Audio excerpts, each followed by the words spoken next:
Welcome to Invictus maths.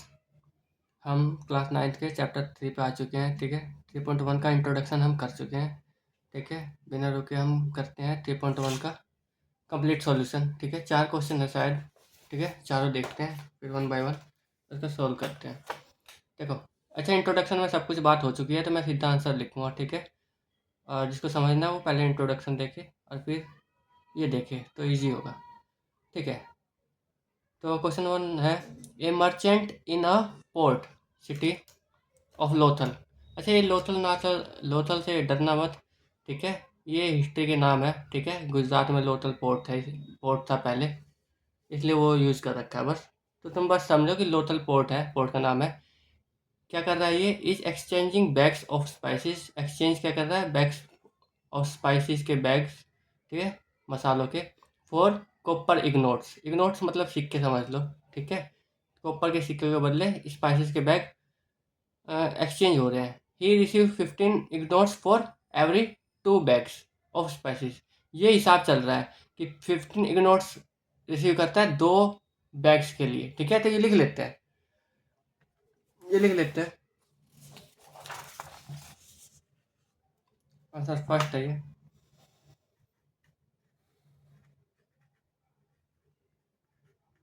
First पहला है 15 इग्नोट 2 bags के लिए। ठीक है, तो लिख लेता हूँ 2 बैग्स के लिए है। आंसर फर्स्ट है ना, 2 बैग्स के लिए हमें मिल रहे हैं 15 इग्नोट्स। कॉपर इग्नोट्स या कॉपर इग्नोट्स का है क्या? ना, इग्नोट्स ही कह लेते हैं, इनगोट्स। इनगोट्स, ठीक है, 2 बैग के लिए 15। इफ ही ब्रिंग, क्या लिखा हुआ है? If he bring 12 bags of spices. अगर वो 12 बैग्स स्पाइसेस के लाता है, how many copper ingots will they have? 12 bags के लिए निकालना है तो एक समझो, 2 बैग्स के लिए ये है और बैग्स के लिए निकालना है तो बैग्स को ही लेफ्ट में रखो और एक बैग के लिए निकाल लो। बैग्स का ही हिसाब निकालना है ना सब कुछ, तो बैग्स को ही इधर रखो। ठीक है, एक बैग में 15/2 इनगोट्स मिलेंगे एक बैग्स के लिए, और हमें कितने चाहिए? 12 बैग्स के लिए। तो 12 बैग्स के लिए for 12 bags,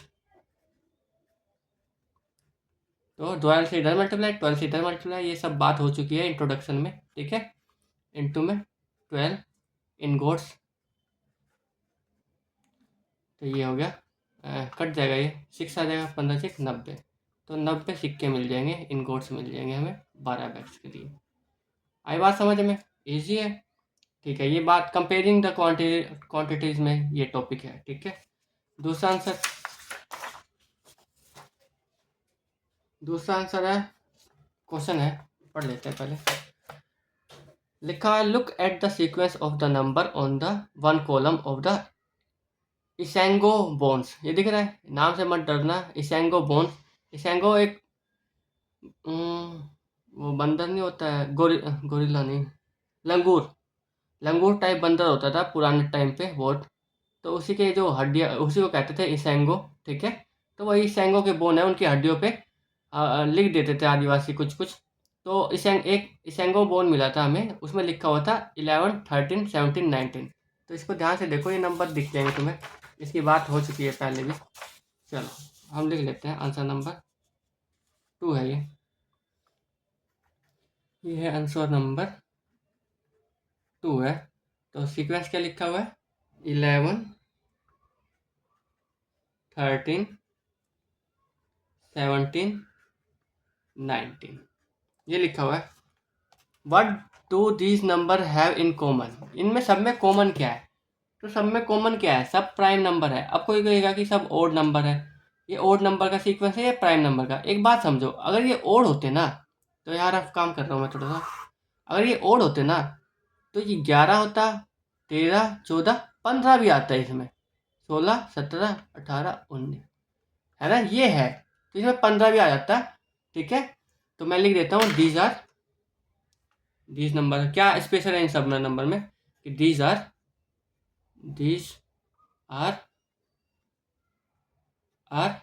prime numbers, these are prime numbers. और क्या लिखा हुआ है, what do these numbers have in common, common क्या है इसमें कि सारे प्राइम नंबर है।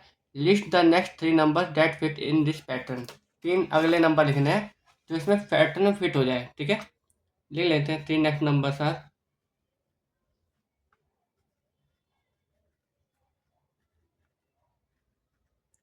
तो प्राइम नंबर की बात कल हो चुकी है, 19, 20, 21, 22, 23, 23 प्राइम है अगला, 24, 25, 26, 27, 28, 29 है, 38, 31, ये अगले 3 प्राइम नंबर है।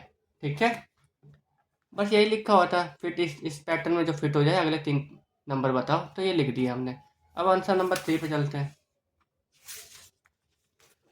इसी पे कर लेते हैं क्या, छोड़ो रहने दो।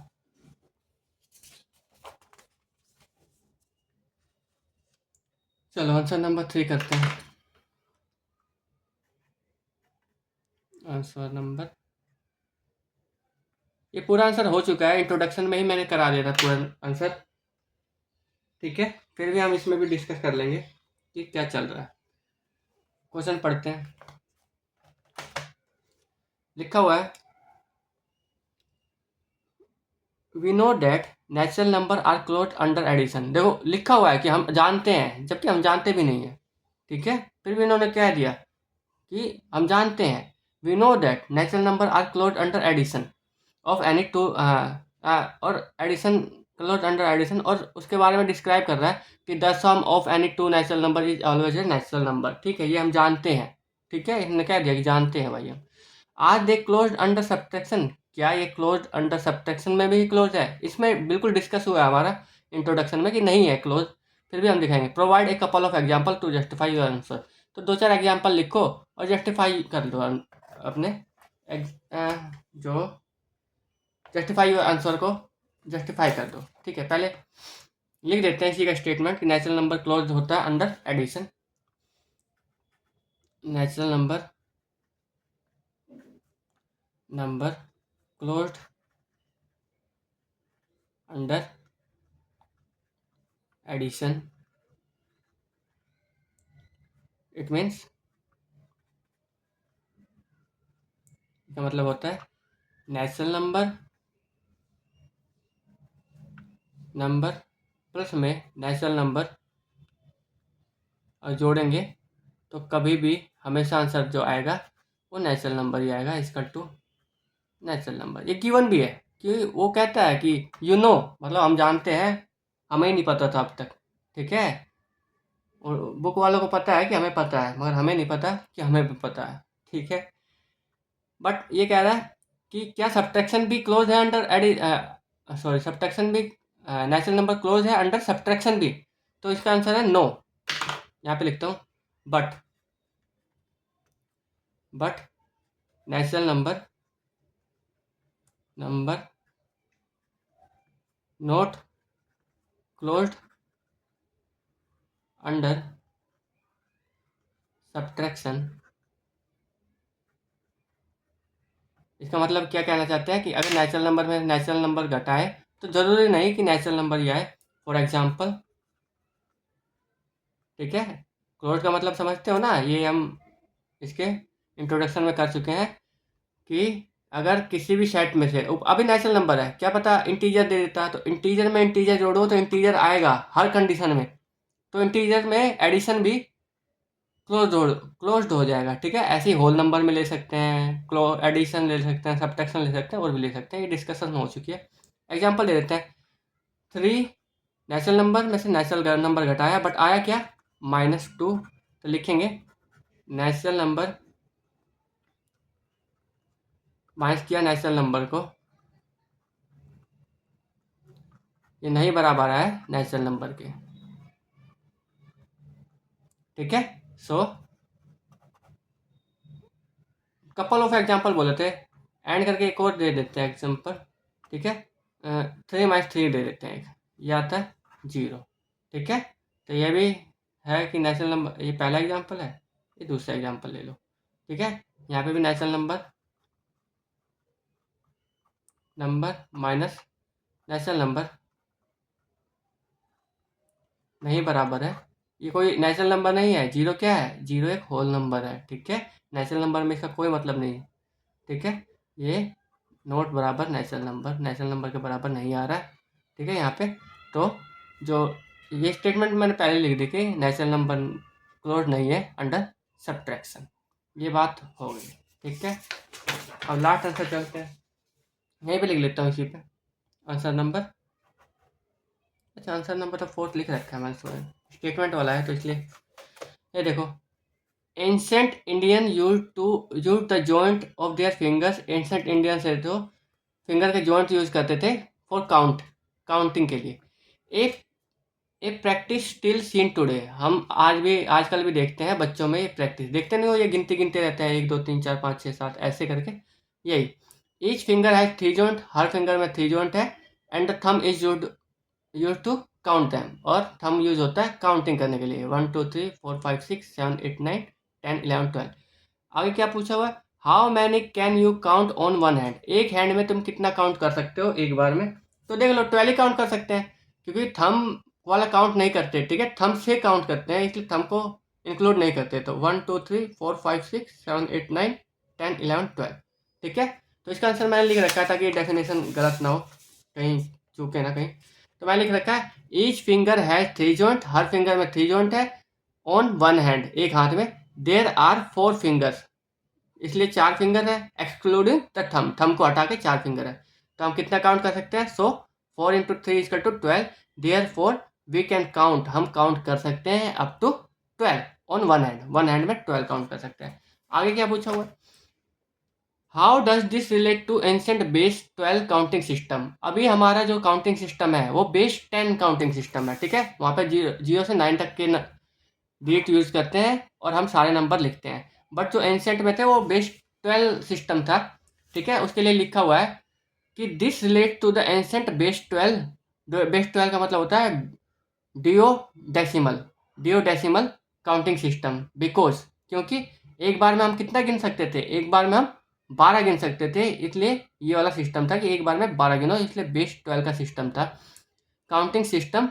बिकॉज, अच्छा तुम कहोगे बेस 12 बेस 10 बेस 8, ये हमें नहीं सोचना है। इसका पूरी बुक में एक ही क्वेश्चन है, वो भी बिल्कुल मरा हुआ, वो भी स्टार स्टार लगा रखा है, मतलब ऑप्शनल है, ठीक है। इसलिए हम इतने गहराई में नहीं जाएंगे कि बेस 12 क्या होता है, 10 कैसे निकालते हैं, चेंज कैसे करते हैं, ये तुम्हारे सिलेबस में नहीं है।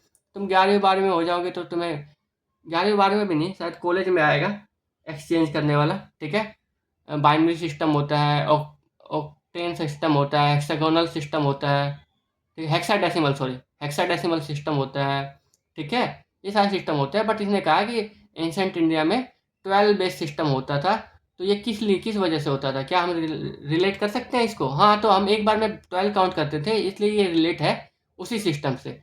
This relate to the ancient base 12 duodecimal counting system because 12 become a natural counting unit. तो 12 ही थी हमारी नेचुरल काउंटिंग यूनिट, एक बार में हम 12 गिनते थे।